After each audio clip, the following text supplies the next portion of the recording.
Yo, what's going on, guys? It's Houston Sports Talk back in another video today. And today, the Houston Rockets lose to the Boston Celtics 109-86. Tough loss to the Rockets today. Only they scored one, basically show how bad the offense was today. They scored one less point in the second half than they did in the first half. I was actually pretty impressed with the way the Rockets played basketball in the first half.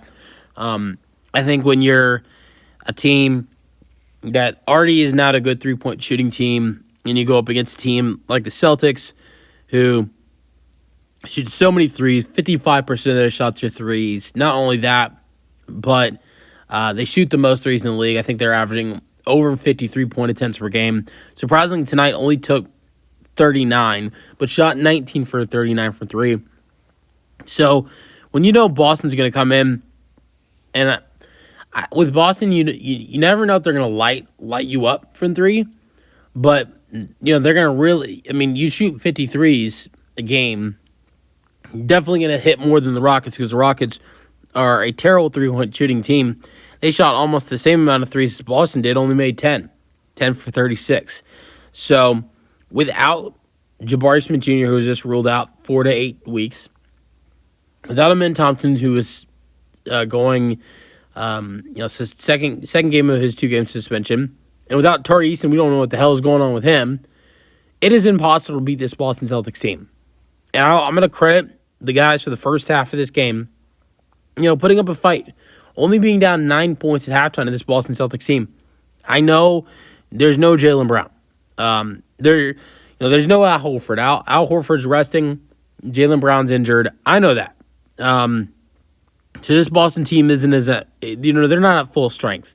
But let's not act like they still got Jason Tatum, Porzingis, Holiday, Derek White, Peyton Pritchard, Sam Hauser, who Sam Hauser did not do much in this game tonight. But anyways, what I'm trying to say is that I think the Celtics, even without Jalen Brown and Al Horford, I think against the Rockets healthy, they're kind of even. But when you got the Rockets without Tari, without Amen, without Jabari, it really makes things hard. And I really would have loved to see Ime get his first win against his former team that he was the head coach for 1 year, led to them to the NBA Finals, and then after the whole scandal came out, they let him go. But but at the same time, I think that there was no chance for the Rockets in this game tonight. But for them to go out there in the first half and perform the way they did, I think it shows a lot. But you have no chance to compete when you're going up against the Boston Celtics team that chucks the amount of threes that they do. And tonight, unfortunately, they were very successful with it, shooting 19 for 39, which is almost 49%. And I think the Rockets, it wasn't a guaranteed loss because the Celtics will have nights where they do shoot a lot of threes and they're not falling, and they continue to shoot them, which is not a good strategy because that's how you lose a basketball game. But that wasn't the case tonight, and you gotta try to match that energy because if you want to try to beat the Celtics, the way to do that is hitting threes. That's why the Rockets attempted 36 tonight, and this team is not capable of matching Boston's energy at the 3-point line. And that's why I keep saying maybe the biggest need for the Rockets going into the trade deadline. Maybe it's not a star. Maybe it's not a star to add it next to Şengün or Jalen Green or just Şengün. Maybe it's just 3-point shooting. That's why I talk about guys like Cam Johnson. Someone who I think would maybe be a good addition is Duncan Robinson. Is someone I think about. Number one, he's had some familiar days against these Celtics in his career, but here's the thing. You need 3-point shooting. You need to go up against team. There are so many teams that, just shoot threes. I mean, obviously they'll do more, but to win, you got to be able to knock down threes. And the Rockets won't have success in the playoffs if they can hit threes, and I don't think they can hit that. I don't think they can do that with the current team they have, even when healthy.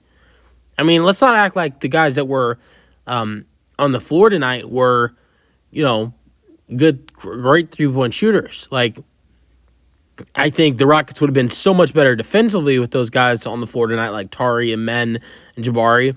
But Amen, he's improving on his three-point shot, but he's not a good three-point shooter. Tari Eason's pretty solid, but he's not going to make a difference with a three-point shot.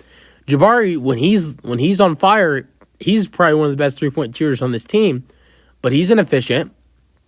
So even when fully healthy, this team's not a good three-point shooting team. They're a better team when fully healthy, but I still think one of this team's biggest weakness is the three-point shot. And I think we all thought Reed Shepherd coming in as a rookie was going to help that, and he hasn't. So that's why you need to add in a couple of three-point shooters, if you ask me. That's why I wouldn't mind the Rockets making a trade for a guy like Cam Johnson or Duncan Robinson. Is a guy I really like, because I think if Miami's potentially going to be on the selling mode of things, the Heat, Duncan Robinson doesn't have the best contract, which doesn't make his value very high. You need a three-point shooter. Duncan Robinson could be a guy who can knock down 3-4 threes off the bench for you on a nightly basis. Sure, there can be nights where it doesn't fall down for him, but he can be a game changer for the three-point shot for this Rockets team. So I think Duncan Robinson could be a really good addition for this team. And same thing goes for Cameron Johnson. And the Rockets need to make a move. Look, I think before you didn't really need to make a move, but now with Jabari going down, he's going to be out until February, March. You also don't know what the hell is going on with Tari Eason. I think those two things, Tari and Jabari, makes things definitely more possible for the Rockets doing something at the trade deadline. I'd love to see the Rockets add in both Cameron Johnson and Duncan Robinson, because that just makes this team such a better three-point shooting team. But let me know your thoughts on the Rockets potentially making trades and improve their roster and their loss to the Boston Celtics tonight. Things didn't exactly go great for this team tonight. Like I mentioned, 86 points. They had 56 going into halftime and only had 30 points in the second half. But very shorthanded and going up against Boston. Let's go over some stats real quick. Jalen had 27 tonight. He actually was pretty good. 10 for 21, 5 for 13 from 3. And he was really the only light of the three-point shot for the Rockets in this game. He hit half of the threes for the Rockets tonight. Brooks did hit 2. Jeff Green got some action tonight. Rare action for Jeff Green. Used to play almost every game, but doesn't play much anymore. Hey, Jeff Green didn't look too bad in this one. 7 points, 5 rebounds, 1 steal, 29 minutes, 2 for 3, 1 for 2 from 3. He could definitely bring in some three-point shooting if you need him to. If this Rockets team is improving, wants to help with three-point shooting. But yeah, I thought Jeff Green actually looked pretty good tonight. And then Brooks had 10 points with 2 rebounds, 4 for 13, 4 for 6 from 3. Shingun, only 14 points and 7 rebounds with 3 assists, but he only played 29 minutes, shot 6 for 15. He had a really good first half. He had all of his points were in the first half. Well, I know he had 12 in the first. It was 12 or 14 of his points. He either had 2 or 0 in the second half. It was not a great second half for Shingun, but he did not play much in the second half. Played the least amount of all the starters. Cam Whitmore, 11.6 rebounds. Terrible three-point shoot night for Cam Whitmore. 1 for 9. He's looked really bright recently, but this game not so much. Now, outside of his three-point shooting, he didn't look too bad. I mean, he shot 3 for 8, which isn't perfect, but shot 3 for 8 outside of his three-point shooting, which is a lot better than shooting 4 for 17. But let me know your thoughts on the Rockets' 109-86 loss in the comment section, and peace out, go Rockets.